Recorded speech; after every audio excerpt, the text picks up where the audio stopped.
गांव की गलियों में जब शाम के धूप छांव से छन कर आती रोशनी बिखरती, तो चाय की दुकान पर बैठा हर शख्स एक ही नाम लेता।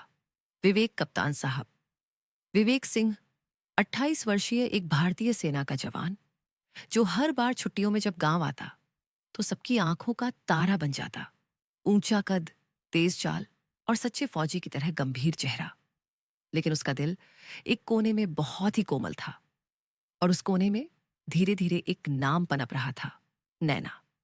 नैना गांव के स्कूल में पढ़ाने वाली मासूम सी लड़की थी, जिसकी हंसी से पूरा माहौल रोशन हो जाता था। पहली बार विवेक ने उसे उस दिन देखा जब वो स्कूल के बच्चों के साथ पुस्तकालय से निकल रही थी। सादगी में लिपटी, आंखों में सपने और मुस्कान में सौंदर्य। दोनों की पहली मुलाकात मामूली थी। सड़क पर बाइक स्लिप हो गई। नैना गिरने ही वाली थी कि विवेक ने पकड़ लिया। थैंक यू, नैना ने कांपती आवाज में कहा था। देखकर चला करो, किताबों में ही खोई रहोगी तो गिरोगी ही। विवेक मुस्कुराया। उसके बाद कई बार नजरों का मिलना हुआ, हल्की मुस्कानें हुई और फिर धीरे धीरे शब्द जुड़ने लगे। नैना को विवेक में वो गहराई दिखी जो आज के लड़कों में कम थी, और विवेक को नैना में वो सुकून मिला जो किसी फौजी की थकी रूह को चाहिए होता है। एक अधूरी चिट्ठी। विवेक को फिर एक बार कश्मीर बॉर्डर पर तैनात कर दिया गया। जाते वक्त उसने नैना को एक खत दिया। मैं नहीं जानता कि इस बार वापस आ पाऊंगा या नहीं, लेकिन इतना जानता हूं कि तुम मेरी हर दुआ में शामिल हो। अगर किस्मत ने साथ दिया तो लौटकर जरूर आऊंगा, नहीं तो मेरी वर्दी संभाल लेना। नैना की आंखों से आंसू बह निकले। वह चाहती थी कि विवेक रुक जाए, लेकिन वो जानती थी फौजी की मोहब्बत अपने देश से पहले होती है। हर रोज वो पोस्टमैन का इंतजार करती, हर सुबह मंदिर जाकर दुआ करती। विवेक सही सलामत लौट आए। सरहद पर सच्ची परीक्षा। एक दिन खबर आई, सीमा पर घुसपैठ की कोशिश में एक टुकड़ी को मुठभेड़ में भेजा गया है। नैना का दिल बैठ गया। वो जानती थी विवेक उस टुकड़ी में था। समाचार में बताया गया कि ऑपरेशन सफल रहा, लेकिन 2 जवान लापता हैं। गांव में शोक और चिंता दोनों फैल गई। नैना ने खुद को कमरे में बंद कर लिया। उसके मन में सिर्फ एक सवाल, क्या विवेक? 45 दिन बाद गांव में सेना की जीप आई। सब लोग दौड़कर बाहर आए।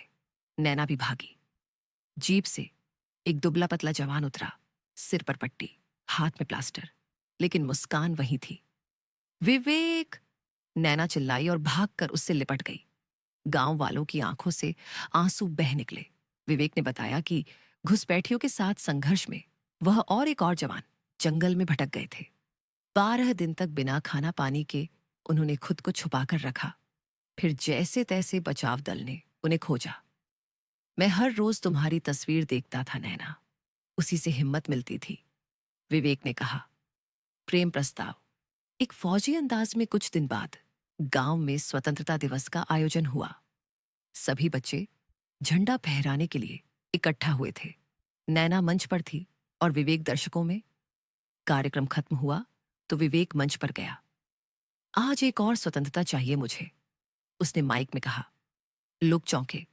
जिस तरह मैंने देश के लिए जीवन अर्पण किया, उसी तरह मैं अब अपने दिल को भी एक नाम देना चाहता हूं।